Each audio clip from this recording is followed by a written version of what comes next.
Nah, manfaat dari mengikuti Jackpreneur kira-kira banyak nggak, Pak Eka? Ya, alhamdulillah sih Mas Pur, manfaatnya lumayan banyak ya.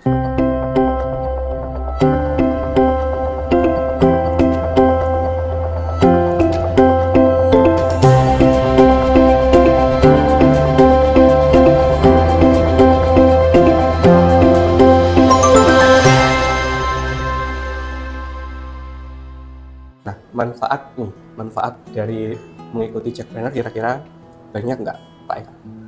Ya, alhamdulillah sih Mas Pur, manfaatnya lumayan banyak ya. Bahkan mungkin sangat banyak sewaktu kita tergabung dalam komunitas Jackpreneur atau Jakarta Entrepreneur ini. Jadi kalau misalkan aku kategorikan jadi setidaknya jadi 3 kategori besar ya Mas Pur ya. Yang pertama untuk soal perizinan, di mana memang si Gria ini tuh kan kita sudah berdiri dari 2019 awal. Tapi semua perizinan itu baru kita kantongin setelah bergabung dengan si Jakarta Entrepreneur ini. Karena kita difasilitasi ya, seperti ada pembuatan NIB, terus kemudian kita sudah mengantongi sertifikat halal, kemudian ada juga surat edar tuh PIRT ya, bahkan sekarang yang lagi proses itu untuk Haki dan BPOM. Ya, itu untuk legalitas. Nah, kemudian fasilitas lainnya tuh seperti tadi seperti marketing ya, terlibat di Bajar seperti sekarang di Setiabudi 1, kemudian sampai ke Bajar tingkat wali kota dan juga balai kota kita sudah beberapa kali. Kemudian ada juga namanya kita dimasukkan untuk order untuk paket-paket ASN Mas Pur. Kita sudah beberapa kali dapat orderan.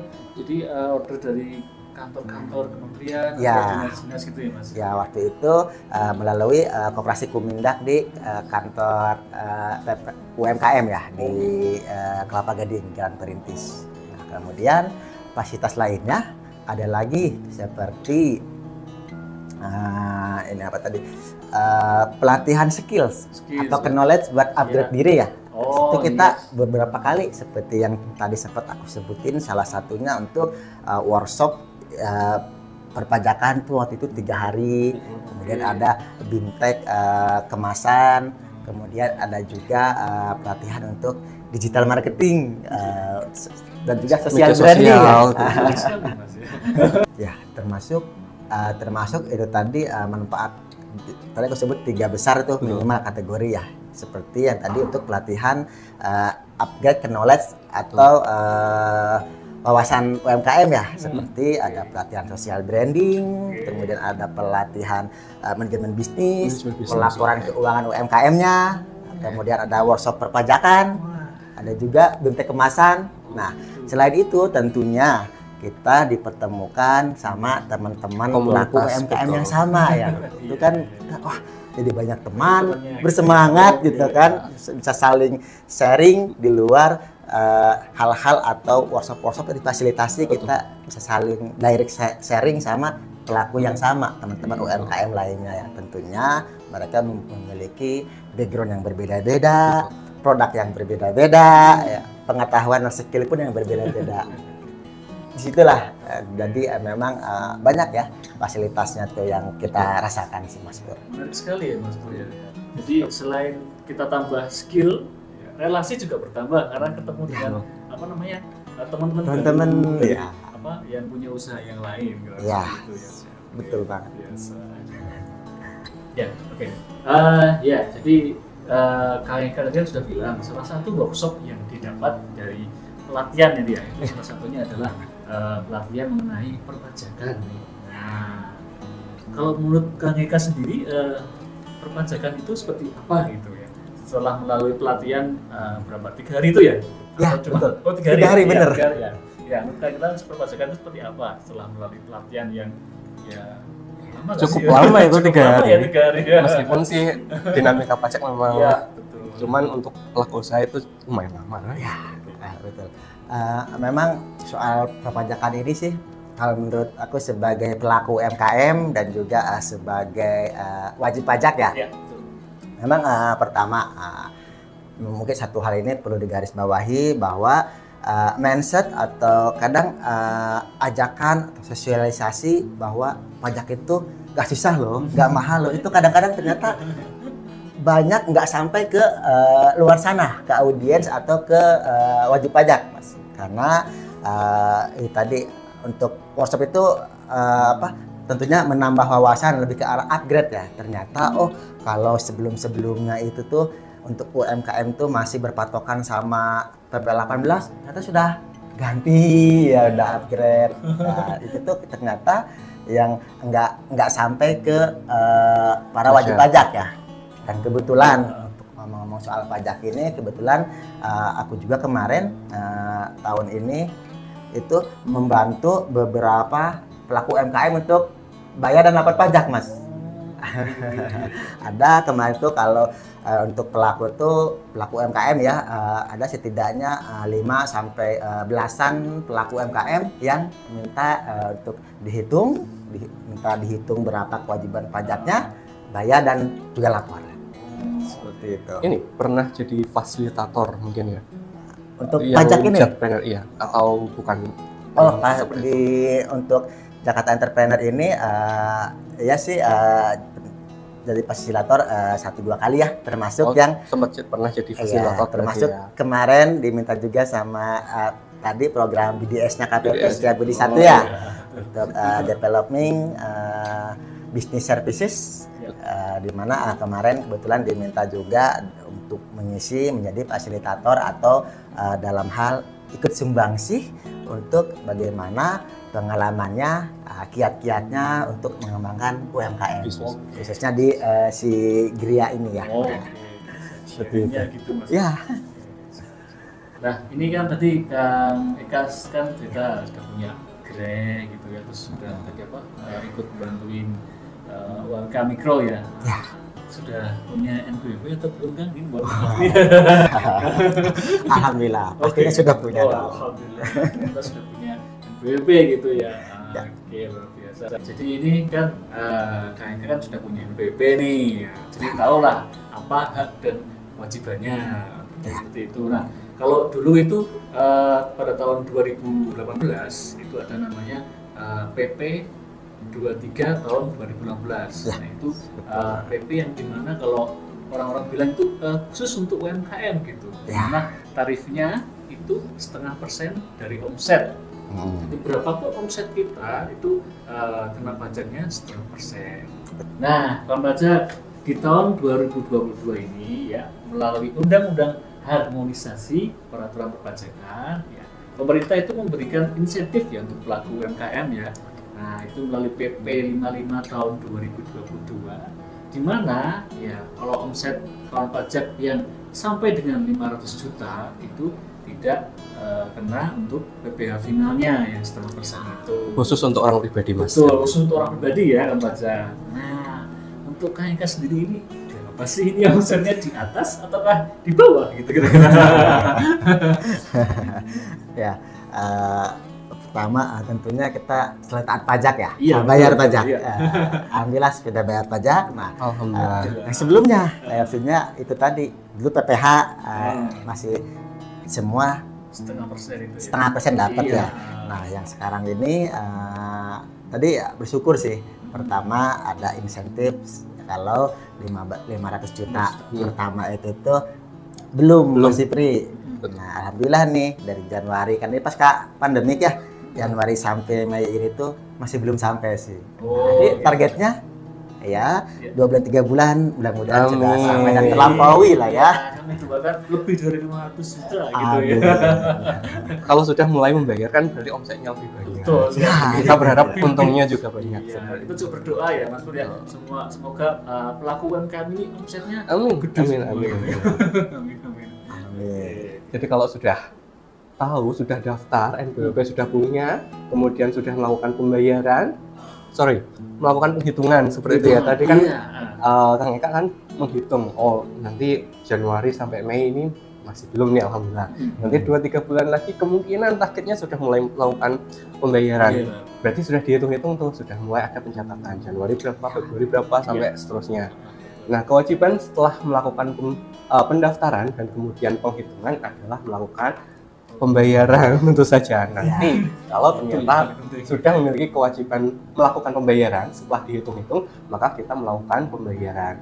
Jadi pembayaran kawan pajak hanya dilakukan di bank persepsi atau di pos saja bank persepsi, baik itu bisa dilakukan di ATM, mini ATM, e-banking, m-banking, dan pos.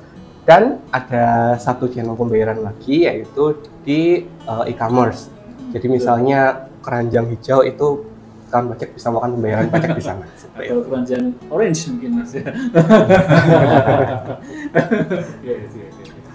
Jadi sudah daftar, sudah hitung, sudah bayar, kira-kira apa lagi nih kewajibannya? Nah, ini setelah pembayaran ya kan pajak, kewajibannya itu ada satu lagi ya, itu pelaporan SPT tahunan. Nah, untuk pelaporan SPT tahunan sendiri itu ya kan pajak untuk orang pribadi ya, itu pelaporannya tanggal 31 Maret tahun berikutnya. Paling lambat. Paling lambat. Oke, misalnya ini kan tahun 2023. Betul. Nah, untuk kan pajak yang mau lapor SPT tahunan itu paling lambat nanti di tanggal 31 Maret tahun 2024. Itu. Nah, untuk yang badan itu paling lambat tanggal 30 April tahun 2024. Kira-kira seperti itu ya kan pajak ya untuk pelaporan SPT tahunannya. Nah, kan pajak jangan sampai telat untuk pelaporan SPT tahunannya ya, karena nanti kalau terlambat ada sanksinya ya, seperti itu ya Mas Pur ya. Wah. Nah, berapa sanksinya Mas Pur? Ya, nanti sesuai dengan ketentuan perpajakan, sanksi yang diberikan ketika kita terlambat untuk menyampaikan SPT tahunan atau mungkin tidak menyampaikan SPT tahunan, nanti untuk orang pribadi Rp100.000.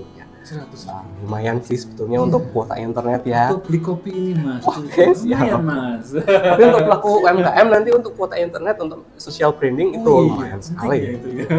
Betul sekali Mas ya. Oke.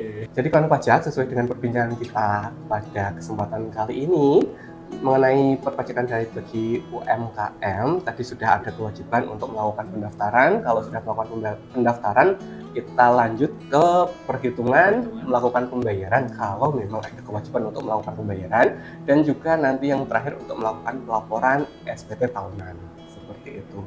Nah, hari ini karena kita didampingi oleh pelaku UMKM, kira-kira nih ada pesan-pesan yang mungkin disampaikan kepada pelaku UMKM yang lain tentang apa ya, bagaimana supaya tetap menjaga eksistensi usaha dan mungkin supaya rajin-rajin nih administrasi perpajakannya dirapikan seperti itu. Barangkali Bang Eka bisa betul sekali bisa memberikan ujangan-ujangannya seperti itu.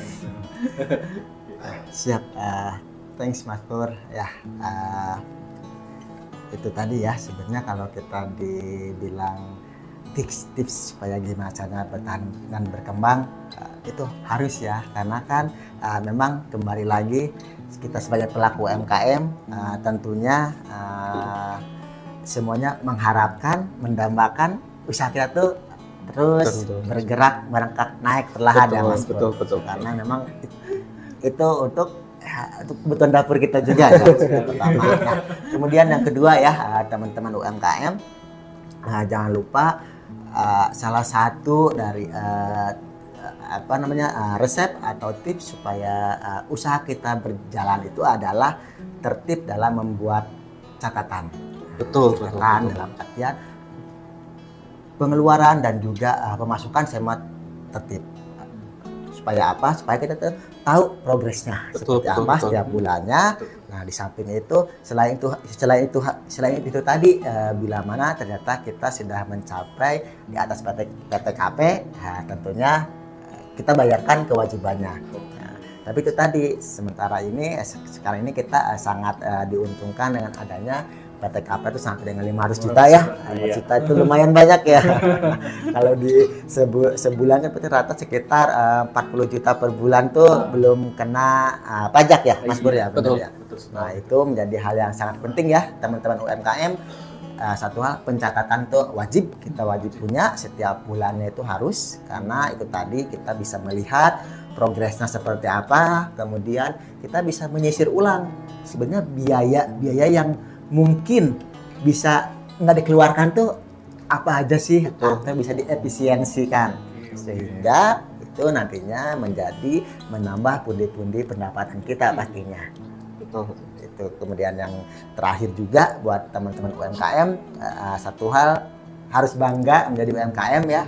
Kenapa? Seperti tadi yang dibilang di awal di pembukaan bahwa ternyata UMKM ini malah disebut satu sektor yang paling bertahan diterjang wabah COVID-19 yang lalu ya. Betul. Karena terbukti dan juga menyumbang kalau nggak salah sekitar 66% APBN malah dari APBD kan tahun 2022 kemarin ya Mas Pur.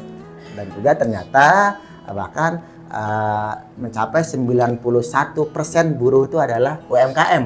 Tenaga kerja. Tenaga kerja itu kan UMKM menyerap tenaga kerja yang ya. lebih banyak. Ya, untuk itu bangga di UMKM. Pasti UMKM tuh kita bisa naik kelas. Betul. Itu aja sih Mas Pur. Semoga sukses selalu. Amin. Ya, itu ya Kang Bajak ya. Catat ya tips dan triksnya ya supaya usahanya semakin meningkat. Amin. Amin. Jadi kawan pajak sekalian, demikianlah bincang-bincang kami terkait perpajakan bagi UMKM dan juga tadi tips dan trik bagaimana UMKM bisa bertahan selama masa pandemi dan mengembangkan tetap untuk mempertahankan eksistensinya di masa pandemi seperti itu. Nah, bagi kawan pajak yang mengalami kendala atau kesulitan, baik itu dalam melakukan pemenuhan kewajiban perpajakannya, kawan pajak bisa menghubungi kantor pelayanan pajak terdaftar. Apabila kawan pajak terdaftar di KPP Pratama Jakarta Setiabudi 1, kawan pajak bisa datang berkunjung langsung ke kantor kami di Rasuna Said seperti itu ya Mas Danang, atau bisa menghubungi helpdesk ada di WA online atau menghubungi Instagram kami. Di situ ada bio link yang bisa dimanfaatkan untuk pelayanan informasi dan perpajakan dan juga konsultasi seperti itu. Nanti boleh di follow @pajak_setiabudi1 pakai angka. Ya, cukup sekian ya podcast kita pada kesempatan kali ini ya. Terima kasih pada bintang tamu. Terima kasih Kang Eka. Sama-sama Mas Pur. Sudah sharing banyak hal ya. Betul. Dan sebagainya. Oke. Semoga tetap berkembang dan makin berkembang usahanya. Semoga target-targetnya terpenuhi. Ya, mungkin siapa tahu dia bisa ekspor gitu Bang ya. Amin. Targetnya ke sana ya. Oh, amin.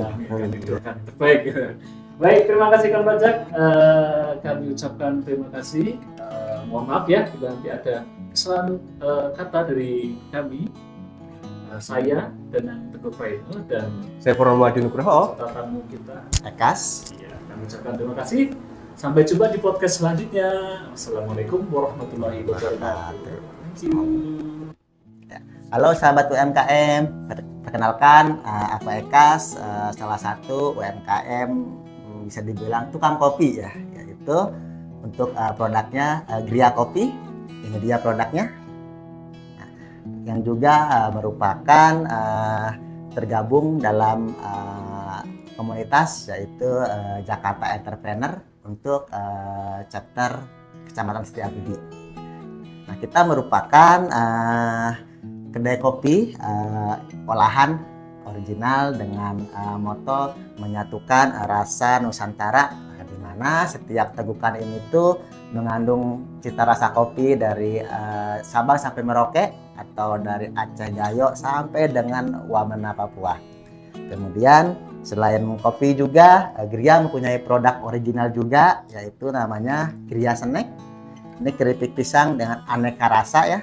Ada original, keju, kemudian coklat, matcha, dan lain-lain.